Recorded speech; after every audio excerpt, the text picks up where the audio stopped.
everybody, welcome to another exciting episode of Talking Scuba. I'm Bob Shoemaker. And I'm Jim Norton. Talking Scuba is everybody's favorite scuba show where we discuss everything from deep cold wrecks to shallow warm reefs and everything else in between. On today's episode, we're going to talk to Valerie van Heest. Oh, she's got some great stories. Yes, and it was a really fun time to talk to her. But we're also going to talk about a little bit of diving that you've done. We're stuck here in the blizzards in Michigan. Yeah, but you were able cold. to do a little bit of diving. Yep, got to go to the pool in East Grand Rapids. One of the cleanest, nicest pools I've been in a long time. Yeah, you guys were working on some skills and just keeping fresh for... I worked on my bubble rings, blew those, and showed the guys how to breathe off a tank by itself without a regulator. Cool. So we had fun. Yeah, you got to play around a little bit, get that water in between you and the suit. Yes. Yeah, you got to relax a little bit. Oh, man. It's been too long. It's awful cold out there. Well, let's cut away. We're going to go see that interview we did with Valerie, and it was a really exciting time. So thanks, Valerie, for doing that for us. All right. Let's check it out. Hey everybody, and I'm here with Valerie van Heest. She is an award-winning author and member of the Women's Divers Hall of Fame. Valerie is a 25-plus year veteran, a shipwreck explorer who combines her passion documenting historic shipwrecks with her creative and interpretive abilities to preserve and promote Great Lakes maritime history. Thanks, Valerie, for coming on the show. Thank you, Bob. Well, now you got started with the MSRA. You were one of the founding members, correct? Yeah, I was. I had been diving, since the 80s in Chicago area. Married a Michigan man, came over here. And of course, as every new bride moving to her husband's location would ask, where are the shipwrecks? Absolutely. That was my first question. Turns out when I moved here in the mid-90s, I realized there really wasn't much in the way of wrecks that had already been discovered off the shores of western Michigan. Sure. And so I became curious what's out there. Of course, Chicago is quite the heyday for ships. It was such a busy port that there were many disasters right off its shores. And coming here, I learned there were several ships gone missing, but they hadn't been found yet. Okay. So really, we started our thoughts on finding the Chicora, very well-known mysterious disappearance, 1895. And we linked up with noted shipwreck hunter David Trotter. Sure. Who had found at that time about 70 Great Lakes shipwrecks. We asked him to come over, join our team, and lo and behold, about 12 years later, we found 14 shipwrecks. Wow. So it's paid off in terms of creating new dive sites over here. So he brought over his crew and his side scan, and you guys went to work on it. Yep, he installs his equipment on our boat. We do this now once a year, every spring for about 10 days. We fund it through donations of the public, so everything that we find, we then turn over to the sport diving public. And a lot of things we have found in the course of looking for something else. You don't always find what you're going after. And in fact, we spent 4 years looking for the Chicora in the beginning, found nothing until the fourth year. We found a wreck we thought was the Chicora. Okay. After a couple of dives, we realized it was the H.C. Akeley. Wow. 20 miles from where it was supposed to have gone down. So, few surprises. Yeah, you always get a chance to find new stuff when you're looking for these other ones. But you've also found several important shipwrecks, like the SS Michigan. The SS Michigan was our second major discovery. Akeley was our first discovery. And the Michigan, there was a lot of good historical information in the newspapers. Everybody lived. This was 1895. The SS Michigan was a 200-foot steamer trapped in the ice. And after about 5 weeks of being trapped in the ice ice started caving in the hull. Oh. The crew took to the ice. They made it to shore. They reported to the newspapers what happened. So it should be just a simple matter of following where they said the ship went down. Sure. 3 years later, we looked and looked. We had a search area of about 60 square miles, and of course it was in the last place we looked 3 years into the search. But at 275 feet deep, definitely a tech dive. Yeah, for sure. But you actually wrote a book about that one, I believe. I did. In fact, most of what I wrote was before we ever found it. Oh, wow. The story was so intriguing. The crew trapped on the ship for more than a month, cold, running out of food, waiting for the ice to relinquish its grip. It never did. And then the trek to shore. Imagine walking 15 miles across frozen Lake Michigan in weather like we have today. So I did all this research, and then ultimately, after 3 years finding the wreck, it was a time capsule. It was everything that was talked about by the crew. They huddled for many days in the galley where the stove kept them warm, and we found the galley, and there were dishes and plates in the stove right there. George Sheldon, a young crew member whose responsibility was keeping the oil lanterns lit, we found the lantern room with a shelf full of oil lamps and an oiler on the bottom. It just was history come alive. And that's one thing you've brought up in some of the articles you've written is that Michigan really is the new shipwreck diving mecca of the world. We have tremendous shipwrecks here. We do. The Great Lakes has the best shipwrecks in the world. West Michigan, the shores off, ranging from the Little Sable Point down to the Indiana border, there wasn't much there to dive, but in these many years we've uncovered things, and they happen to be in very deep water because of the contours of the lake bottom here. And so I coined this term, the tech diving mecca. It's the new mecca of the Great Lakes. We've got, I would say, of the 14 we found, there are about 6 wrecks that are really worthy of divers coming from all over the Great Lakes, and we've seen that now. There have been a number of charters coming over here, spending a week going from port to port and diving different wrecks. Yeah, it's tremendous. Now, besides the SS Michigan, you also helped find the Hennepin. The Hennepin. Now, the Hennepin was much of a contrast to the SS Michigan. Although everybody lived and they told us where it was, they were really good about telling us in the history books. It took us only 3 days to find the Hennepin. Wow. So it was pretty much right where the history book said. The captain indicated it sank in about 210 feet of water, and indeed, it's about 230 feet deep. Wow. And originally, when we were looking for that, we knew that it was a barge at the time that it went down. There wasn't a lot of information. There were some pictures that showed an interesting gantry on it. And when we got down there and saw the gantry, it looked just like the modern big self-unloaders that we see today. The 80% of all the vessels on the Great Lakes are self-unloaders. Started doing some research and indeed proved that the Hennepin was not only the Great Lakes' first self-unloader, it was the world's first self-unloader.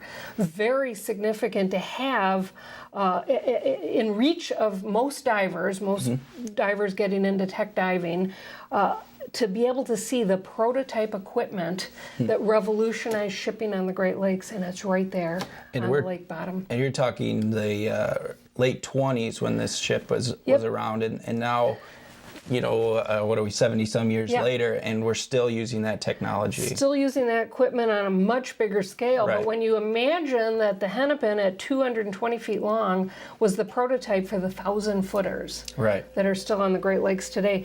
I was so intrigued by this equipment that I got myself a ride on the Maumee, the oldest self-unloader that is sailing the Great Lakes today, built in the 20s. Wow. It was a little hair-raising when the captain told me that the Maumee was built on the same plans as the Cedarville. We all know what happened to the Cedarville, and I was riding across Lake Michigan on a vessel just like the Cedarville. Wow. But we were in good weather, so no problems. We made it across in 12 hours. But so fascinating to go underwater, 230 feet deep, look at the revolutionary unloading equipment, and then see it in action on the Maumee. And one of the other really significant finds you had was the Ann Arbor 5. Well, really interesting. Right? Very interesting wreck historically and for divers, because this was a wreck that nobody knew existed. The history books said that the Ann Arbor 5 was scrapped. So why look for something that's scrapped? It doesn't exist. Well, in the course of looking for Flight 2501 that we've been working with Clive Cussler on, lo and behold, this monstrous steel target. In fact, the side scan almost slammed into it. It sticks above the lake bottom so high. But when we got down there, Of course, it wasn't an airplane, knew that right away. About 100 feet by 50 feet wide, a vessel with train tracks on the deck. Could only be a car ferry, but car ferries didn't operate in the southern basin of Lake Michigan. So it took us several months to realize that the Ann Arbor 5 had been used in a project to help build the power plant, the Palisades power plant. Oh. And it was thought to have been damaged during that construction activity, thought to have been scrapped, but we learned that on the way to the scrapyard, there was a little bit of an oops, and it went down, and it plunged into the lake bottom like I've never seen before. It sits up at a 45-degree angle, and it's kind of hair-raising to swim under the stern. Because the props are sticking out and everything right now, right? You can swim under the props, under the rudder, and you just hope it doesn't decide to fall when you're under there. That would be a very unfortunate event as long as it's been down there for all of a sudden to fall. But a great dive for people getting into tech, because you can reach the stern deck at about 120 feet, and visibility is usually very good, and then you can travel down the deck to the lake bottom at about 160 feet. So I think we've seen a lot of people getting into tech diving. That's their first stop on this kind of thing, wreck. Sure. Yeah. Now, I know you did mention Clive Cussler as well. You guys do a lot of work with him and his team. Yes. And I know his big thing is to find that jet that went down, that plane that went down. Yes. It's been 61 years now. In 1950, a DC-4 traveling from New York to actually Seattle. It was going to stop at Minneapolis, St. Paul. There was a big storm over Lake Michigan.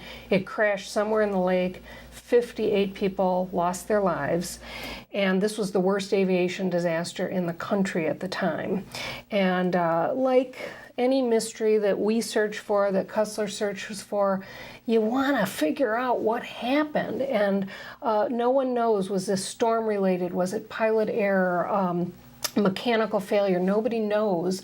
And in the course of researching, we realized there's family members still alive who want to know what happened to their loved ones. And so Cussler was as intrigued as we, and gosh, we thought maybe a year or two to find this, but it's been 7. Yeah. He's sent his side scan sonar expert, Ralph Wilbanks, up from South Carolina. We team up, we do the research, they do the searching, we work with them out on the lake. We've probably spent probably a good 6 months over 7 years. Wow. Searching. And once Clive gets something into his head, he really wants to go all the way with it and find that wreck. He sure does. And and we do too. We don't want to give up. And even though we haven't found the plane, we've had about 6 different serendipitous discoveries along the way, which certainly keeps us going. Yeah. And the Ann Arbor number 5 was one of those discoveries. So we've been very thankful that their team has really created new dive sites for us. Absolutely, and we're all grateful for that, trust me. But now, future plans, you've got, I know you're working on some work with the Thomas Hume now, right? Yeah, we spent the summer of 2010 doing something rather extraordinary, really doing underwater archaeologists with a team from the Lakeshore Museum Center in Muskegon, because what was...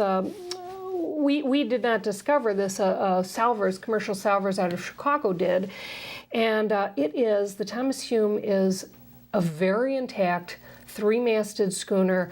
The deck's in place, the hull is in good condition, the masts have toppled to the starboard side, but to be able to swim through the empty lower hull is amazing. It's loaded with artifacts, things that belong to the crew, clothing, shoes. We found a few coins, some jewelry, a little cigar holder that a crew member had. And this was 1891, so this May marks 120 years that it's been on the bottom. Oh, wow. And what we're finding is that not only is this an extraordinary dive site, just aesthetically, and not a bad depth, 150 feet, so again, getting into tech diving. But it's going to reveal a lot of information we don't know about shipping, commercial shipping, particularly lumber shipping on Lake Michigan. And that was an old lumber... It was a lumber hooker owned by Hackley and Hume out of Muskegon. It, in its day, shipped millions of board feet of lumber, really showing us that Michigan's forests rebuilt the city of Chicago after the Great Fire. Sure. And so history in the making on the bottom of Lake Michigan, extraordinary. So we're debuting a documentary in May on the anniversary and honoring the men who lost their lives doing an ordinary thing like delivering lumber to Chicago. Well, that's great. We really enjoyed having you here.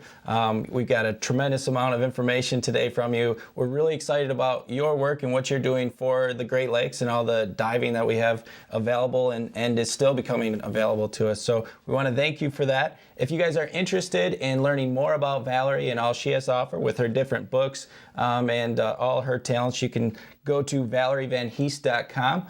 Or you can also go to michiganshipwrecks.org to see their work with the Michigan Shipwreck Research Associates as well. Thank you. All right. Thank you, Valerie. Have a good day. Well, that was a great interview we did with Valerie. She was really, really interesting stuff. Sure was. I like everything she had to say. She's got a lot of stuff coming up in the future, too, it sounds like, and a lot more dive sites for us. Oh, absolutely.